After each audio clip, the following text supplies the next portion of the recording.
Pagi, salam sejahtera bagi kita semua yang ada di tempat ini. Perkenalkan, nama saya Jonathan Arengs Pasakusworo dengan nomor induk mahasiswa 21114276 dan dari kelas 21 IF7. Dan saya di sini akan menjelaskan tentang pasar. Pertama, mekanisme pasar. Di setiap pasar pasti akan ada pembeli dan penjual. Penjual dulu biasanya sih, baru pembeli. Dan bagaimana mereka harus disatukan agar terjadi kegiatan jual beli. Dan mekanisme pasar adalah cara di mana ini terjadi dalam ekonomi pasar. Di pasar, pembeli adalah rumah tangga dan penjual adalah perusahaan. Kedua adalah permintaan. Kuantitas atau jumlah yang diminta mengacu pada jumlah barang atau jasa yang ingin dan mampu dibeli oleh rumah tangga pada harga tertentu. Definisi ini menunjukkan bahwa permintaan efektiflah yang penting. Meskipun banyak orang memiliki Rolls Royce, mereka tidak mampu membelinya, sehingga permintaan mereka tidak efektif di pasar. Permintaan akan barang atau jasa tergantung pada sejumlah faktor, yaitu harga barang lain, pendapatan yang dibelanjakan, dan juga selera setiap orang. Dan berikut adalah salah satu contoh permintaan yang ada di pasar. Semakin banyak kuantitas permintaan, maka harganya semakin murah. Dan bisa dilihat di tabelnya bahwa jika ada 83 permintaan setiap minggunya, misalnya setiap minggunya, maka harganya hanya 0,90 pound. Ini mata uangnya kita pakai pound ya. Dan jika permintaan menurun, maka harga barangnya akan semakin menurun. Tapi itu tidak selamanya berlaku.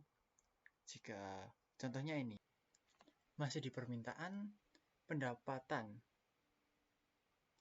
merupakan salah satu hal yang mempengaruhi permintaan.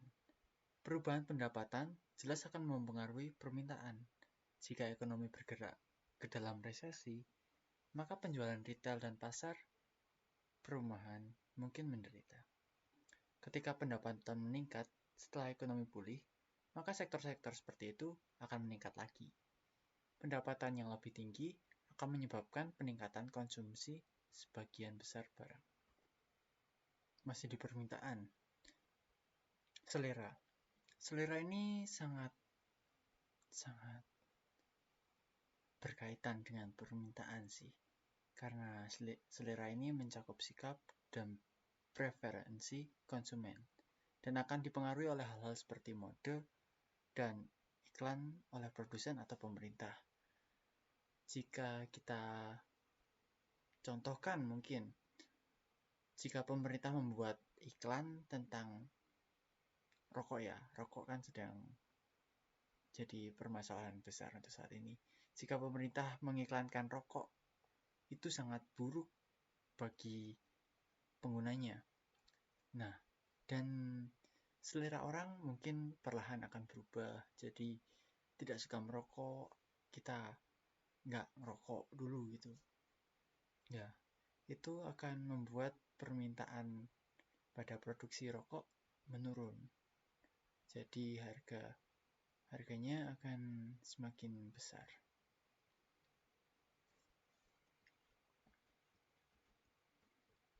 Sekarang kita akan masuk ke bagian yang paling penting dalam jual beli. Karena dalam jual beli pasti ada barang, dan barang pasti akan membutuhkan pasokan barang sih.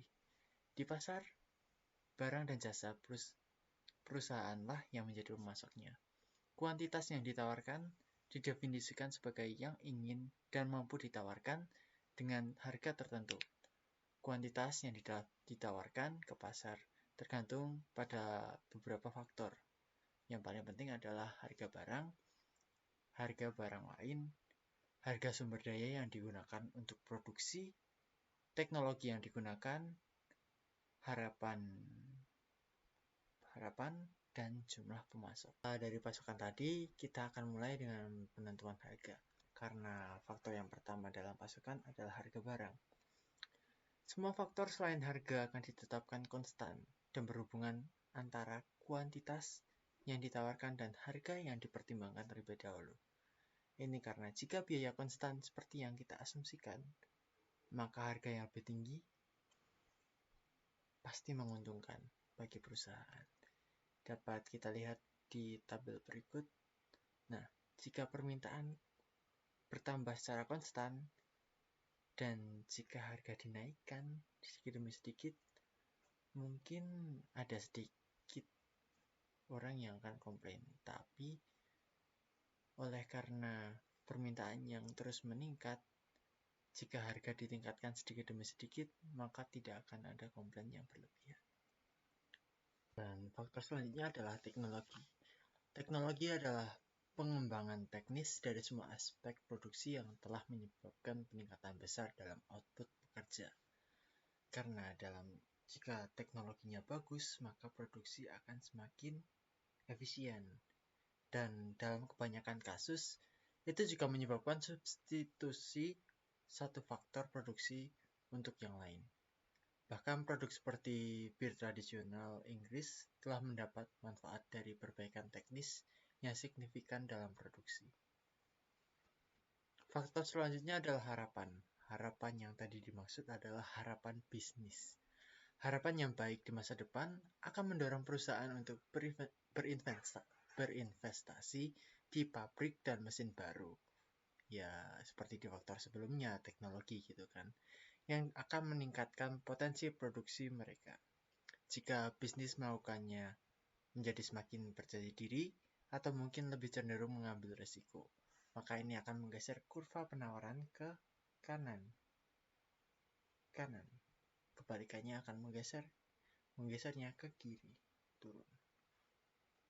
Kita masuk ke elastisitas permintaan. Telah ditunjukkan bahwa selama ini faktor-faktor lain yang mempengaruhi permintaan tetap konstan.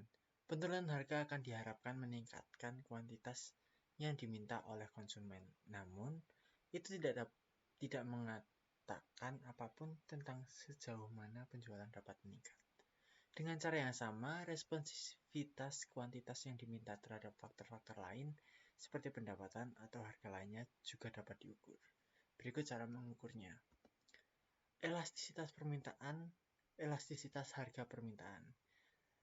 Untuk cara paling lama untuk mengukur daya tanggap permintaan terhadap perubahan harga adalah melalui konsep elastisitas harga dengan rumus Price Elasticity of Demand. Kita singkat menjadi Elasticity Price, EP. Dengan rumus presentasi perubahan kuantitas permintaan per perubahan harga.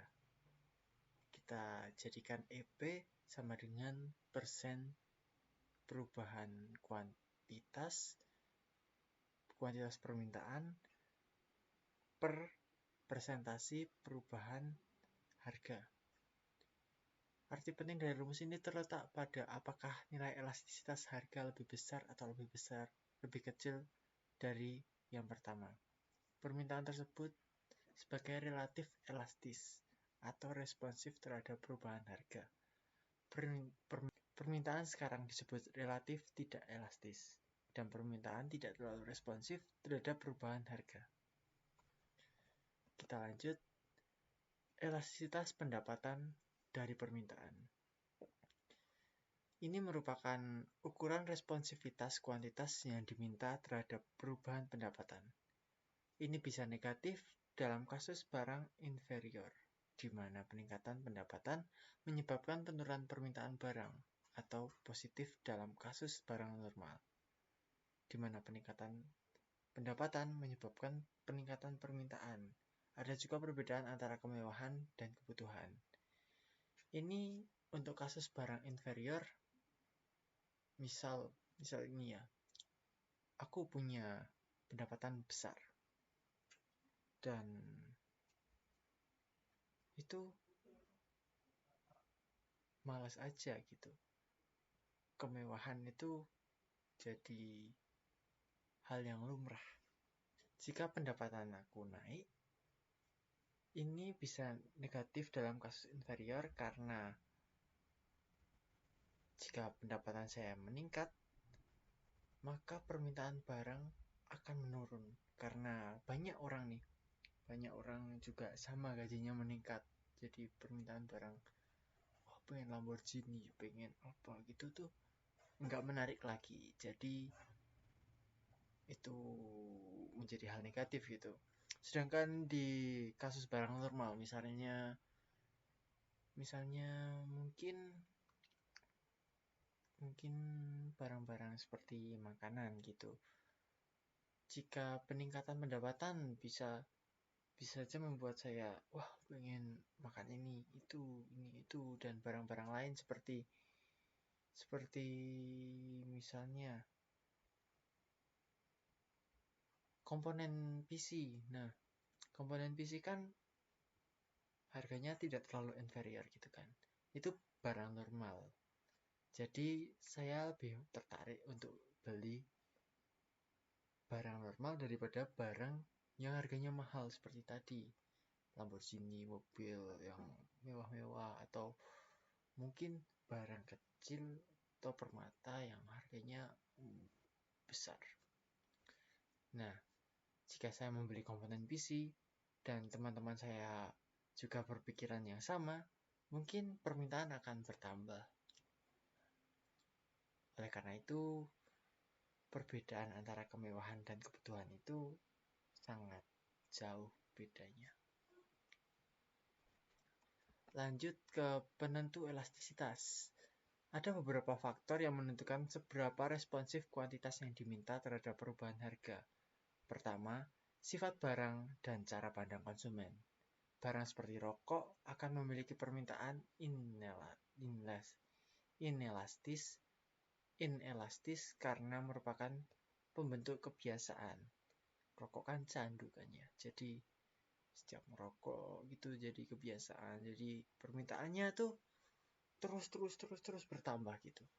Jika tidak ada barang penggantinya untuk barang seperti itu, mungkin rumah tangga ingin terus mengonsumsinya. Jadi orang-orang akan terus mengonsumsinya. Walaupun kenaikan harga terus naik, tapi tetap mengonsumsinya karena sudah menjadi kecanduan gitu. Lanjut, elastisitas pasokan. Dari tadi kita ngomongin pasokan. Konsep elastisitas dapat diterapkan pada penawaran maupun permintaan dan merupakan ukuran seberapa responsif kuantitas yang ditawarkan terhadap perubahan harga suatu barang. Kita dapat mengilustrasikannya dengan dua kurva di bawah ini. Ini ya. Elastisitas tersebut dapat kita ukur dengan rumus ini, dengan elastisitas sub pasokan sama dengan kuantitas pasokan dan perubahan harga. Jadi dapat kita lihat di sini, ini pasokannya, ini harga, ini kuantitas, ini harganya. Jadi setiap kuantitas naik, harganya juga dibuat naik, dan itu akan terjadi berkala dan mesti konstan. Nggak ada yang naik turun gitu di elastisitas pasokan ini. Lanjut, semakin tinggi nilai numeriknya, semakin responsif juga penawaran terhadap perubahan harga. Penentu utama elastisitas penawaran ini adalah sifat proses produksi dan skala waktu yang bersangkutan. Mungkin lebih mudah untuk meningkatkan pasokan barang-barang manufaktur daripada barang-barang pertanian, karena barang-barang manufaktur ini lebih awet daripada barang-barang pertanian. Mungkin proses produksinya juga yang mungkin lumayan rumit gitu di barang-barang pertanian. Pentingnya pasar bagi bisnis. Semua perusahaan beroperasi di pasar. baik lokal, nasional maupun internasional.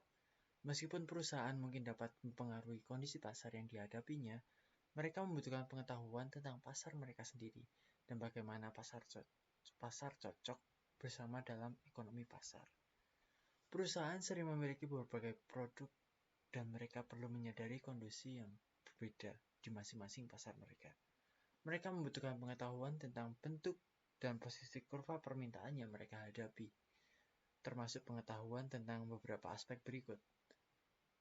Nilai kebaikan yang mereka hasilkan, cara pandang konsumen, faktor-faktor yang mempengaruhi permintaan barang yang mereka produksi, setiap perubahan yang mungkin terjadi dan mempengaruhi pasar, kemungkinan terjadi intervensi pemerintahan di pasar.